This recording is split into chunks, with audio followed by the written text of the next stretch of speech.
সূরা কাউসার 11 বার পরে পানিতে ফু দিয়ে ঘরে ছিটিয়ে দিলে কি হয়, এই আমলটা যদি আপনি জানেন তাহলে আপনি কখনো এই আমলটা ছাড়বেন না।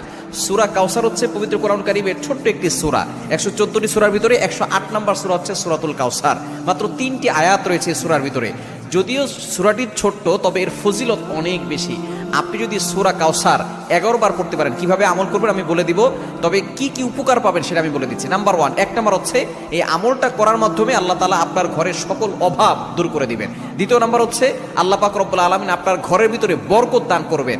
এবং 3 নাম্বার হচ্ছে দুশ্মন থেকে আল্লাহ তাআলা আপনাকে মুক্তির ব্যবস্থা করে দিবেন। এবং 4 নাম্বার হচ্ছে আপনার জানমাল নিরাপত্তার ব্যবস্থা করবেন আল্লাহ তাআলা। এবং 5 নাম্বার হচ্ছে হাউজে কাউসারের পানি আল্লাহ তাআলা আপনাকে দান করবেন। কেননা এই সূরা কাউসারের ভিতরে ইন্না আতাইনাকাল কাউসার, হাউজে কাউসারের ব্যাপারে আল্লাহ পাক রব্বুল আলামিন বলে দিয়েছেন যে এটা নবী সাল্লাল্লাহু আলাইহি ওয়াসাল্লামকে আল্লাহ তাআলা হাদিয়া দিয়েছেন হাউজে কাউসার। একমাত্র আমাদের নবীজি সাল্লাল্লাহু আলাইহি ওয়াসাল্লাম তার উম্মতদেরকে হাউজে কাউসারের পানি পান